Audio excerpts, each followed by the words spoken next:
नमस्कार दोस्तों, स्वागत है आप सभी का डिफेंस स्कोप पर, जहां हम बात करते हैं भारत के मिलिट्री अचीवमेंट्स, डिफेंस अपडेट्स और स्ट्रेटेजिक पार्टनरशिप के बारे में। तो चलिए शुरू करते हैं बिना किसी देरी के। पहली खबर की बात करें तो भंडारा डिस्ट्रिक्ट में आज सुबह 10:30 बजे एक ऑर्डिनेंस फैक्ट्री में जोरदार ब्लास्ट हुआ, जिसमें कम से कम 8 लोगों की जान चली गई और 7 लोग गंभीर रूप से घायल हो गए। ये ब्लास्ट इतना तेज था कि इसकी आवाज़ 5 किलोमीटर दूर तक सुनी गई। ब्लास्ट के कारण फैक्ट्री के एक हिस्से की छत गिर गई, जिसके नीचे 13 से 14 लोग दब गए और शाम तक 6 लोगों को बाहर निकाला गया, जिसमें से एक व्यक्ति की मृत्यु हो चुकी है और बाकी लोग हॉस्पिटल में इलाज करवा रहे हैं। अभी तक ब्लास्ट के कारण का पता नहीं चल पाया है। अथॉरिटीज ने कहा है कि ब्लास्ट के कारण का पता लगाने के लिए जांच जारी है। ये ordnance factory Jawahar Nagar area में स्थित है और ये वहाँ के LTP सेक्शन में हुआ। ब्लास्ट के तुरंत बाद रेस्क्यू और मेडिकल टीम्स को तैनात किया गया और फायर डिपार्टमेंट, पुलिस और अन्य एडमिनिस्ट्रेटिव ऑफिशियल्स भी साइट पर उपस्थित हुए। मलबे को हटाने के लिए JCB मशीन्स का उपयोग किया गया।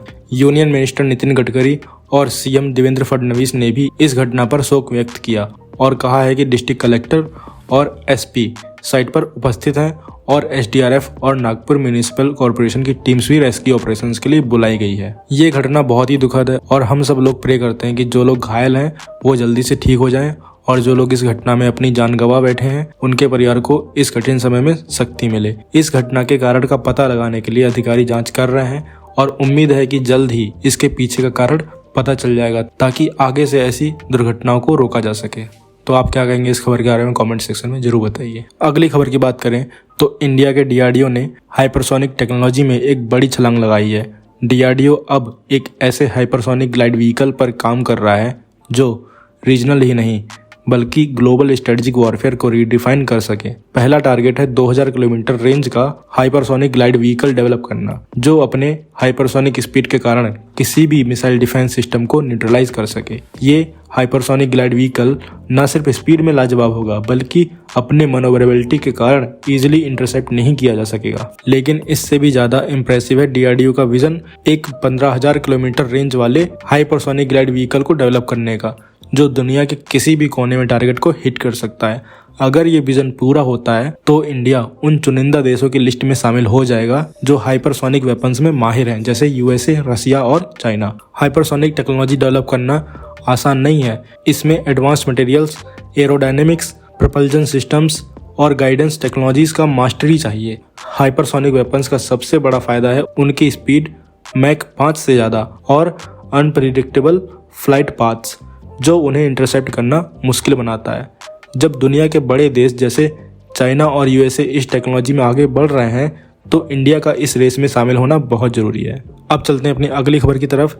तो JSW डिफेंस और तेलंगाना गवर्नमेंट के बीच एक हिस्टोरिक एग्रीमेंट साइन किया गया है, जो भारत के डिफेंस मैन्युफैक्चरिंग सेक्टर को नए हाइट्स पर ले जाने का एम रखता है। तेलंगाना, जो अब तक सॉफ्टवेयर और फार्मा सेक्टर्स के लिए ग्लोबली रिकॉग्नाइज्ड रहा है, अब एरोस्पेस और डिफेंस मैन्युफैक्चरिंग में भी अपना नाम बनाना चाहता है। JSW डिफेंस, जो JSW ग्रुप का एक हिस्सा है, तेलंगाना में एक state of the art facility establish करेगा जो अनमैन्ड एरियल सिस्टम्स मैन्युफैक्चर करेगी। 800 करोड़ रुपए के इस प्रोजेक्ट के लिए टेक्नोलॉजी पार्टनरशिप एक leading US based defence tech company के साथ हुई है, जो एडवांस्ड ड्रोन टेक्नोलॉजी को इंडिजिनसली प्रोड्यूस करने का रास्ता बनाएगी। तेलंगाना के CM रेवंत रेड्डी ने इस एग्रीमेंट को स्टेट के इंडस्ट्रियल और टेक्नोलॉजिकल ग्रोथ के लिए एक मेजर माइलस्टोन बताया है। हैदराबाद, जो पहले ही एक ग्लोबल हब बन चुका है, अब डिफेंस मैन्युफैक्चरिंग के फील्ड में नए अपॉर्चुनिटीज क्रिएट करेगा। तो आप क्या कहेंगे इस खबर के बारे में कमेंट सेक्शन में जरूर बताइए। तो चलते हैं अपनी अगली खबर की तरफ। डीप ओशियन मिशन के अंडर भारत का पहला ह्यूमन अंडर वाटर सबमर्सिबल इस साल लॉन्च होने वाला है, जो कि एक हिस्टोरिक मोमेंट होगा ओशियन एक्सप्लोरेशन और टेक्नोलॉजी के फील्ड में। Union minister doctor Jitendra Singh ने अनाउंस किया है कि पहला सबमर्सिबल 500 मीटर तक ऑपरेट करेगा और अगली फेज में इसका टारगेट 6000 मीटर की डेप्थ अचीव करना है। ये मिशन भारत को दुनिया के उन 6 देशों में शामिल करेगा जो डीप सी एक्सप्लोरेशन में टेक्नोलॉजिकल प्रोग्रेस के लिए जाने जाते हैं। डीप ओशियन मिशंस का मकसद सिर्फ रिसोर्सेज जैसे रेयर मिनरल्स और मेटल को डिस्कवर करना नहीं है, बल्कि मरीन बायोडाइवर्सिटी और सस्टेनेबल फिशरीज को समझने में भी एक सिग्निफिकेंट रोल प्ले करना है। ये मिशन भारत के ब्लू इकोनॉमी विजन का एक हिस्सा है, जो ओशियन के सस्टेनेबल यूज और इकोनॉमिक ग्रोथ के बीच एक बैलेंस स्टेब्लिश करने का प्रयास करता है। मिशन के पीछे का पूरा टेक्नोलॉजी और इंफ्रास्ट्रक्चर इंडिजिनस है, जो भारत की सेल्फ रिलायंस और इनोवेशन कैपेबिलिटीज का प्रमाण देता है। ये इनिशिएटिव गगनयान स्पेस मिशन के टाइमलाइंस के साथ अलाइन करेगा, जो स्पेस और मरीन एक्सप्लोरेशन के एरियाज में भारत की कैपेबिलिटीज को और आगे ले जाएगा। तो आप क्या कहेंगे इस खबर के बारे में कमेंट सेक्शन में जरूर बताइए। अगली खबर की बात करें तो कानपुर के ऑर्डिनेंस पैराशूट फैक्ट्री ने तेजस फाइटर एयरक्राफ्ट के पायलट्स के लिए सीट इजेक्शन पैराशूट्स की मैन्युफैक्चरिंग शुरू कर दी है। ये डेवलपमेंट इंडिया की फॉरेन सप्लायर्स से डिपेंडेंसी को खत्म करता है, जो अब तक अमेरिका और यूरोप से इन क्रिटिकल सेफ्टी कंपोनेंट्स को इंपोर्ट करते थे। अब तक इंडियन आर्म्ड फोर्सेस को पायलट इजेक्शन पैराशूट्स के लिए इंपोर्ट पर ही निर्भर होना पड़ता था, जो कि फाइटर जेट्स में इमरजेंसी इजेक्शन के टाइम पायलट्स की सेफ्टी के लिए बहुत जरूरी होते हैं। लेकिन aerial delivery research and development establishment ने DRDO के अंडर एक पैराशूट सिस्टम डिजाइन किया है, जो स्पेसिफिकली तेजस की डिमांडिंग स्पेक्स को ध्यान में रखता है। तेजस MK-1A की स्पीड 2205 किलोमीटर पर आवर से ज्यादा हो सकती है और ये एयरक्राफ्ट 50,000 फीट तक भी ऊपर उड़ा है। इसीलिए पैराशूट सिस्टम को इस एक्सट्रीम स्पीड और अल्टीट्यूड के कंडीशंस के हिसाब से डिजाइन किया गया है, ताकि पायलट को सेफ लैंडिंग मिल सके। इस पैराशूट सिस्टम में कई ड्यूरेबल मटेरियल्स यूज किए गए हैं, जैसे कि स्टील, एल्यूमिनियम और टाइटेनियम अलॉयज। सीट का स्ट्रक्चर भी carbon fibre reinforced polymer composite से बना है, जो कि लाइट वेट और स्ट्रॉन्ग दोनों है। सीट कुशन, हार्नेस और बाकी पार्ट्स आग से बचाने वाले मटेरियल से बनाए गए हैं, जो पायलट को इजेक्शन के बाद भी एडिशनल सेफ्टी प्रोवाइड करते हैं। अब बात करते हैं अपनी आखिरी खबर की। तो इंडियन आर्मी ने अपनी आर्टिलरी कैपेबिलिटीज को बूस्ट करते हुए 100 और K9 वज्रा के प्रिक्योरमेंट की फाइनल क्लियरेंस ले ली है। 2021 में 100 यूनिट्स की पहली डिलीवरी के बाद अब आर्मी ऑफिशियल्स ने कंफर्म किया है कि एक और 100 यूनिट्स का बैच सेकेंड बैच के इंटीग्रेशन के बाद ऑर्डर किया जाएगा।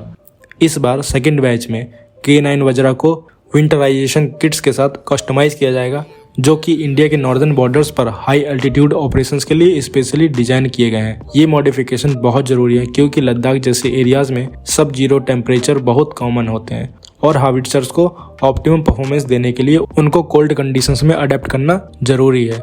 इसके अंदर कुछ इंपॉर्टेंट चेंजेस इंक्लूड किए गए हैं, जैसे कि एडिशनल हीटर्स जो ऑयल्स और क्रिटिकल फ्लूइड्स को ऑपरेशनल टेम्परेचर पर रखते हैं, ताकि कोल्ड कंडीशंस में ये सिस्टम सीज ना हो। इनहेंस्ड इंसुलेशन भी की गई है, जो इलेक्ट्रॉनिक्स और मैकेनिकल पार्ट्स को एक्सट्रीम कोल्ड से प्रोटेक्ट करेगी।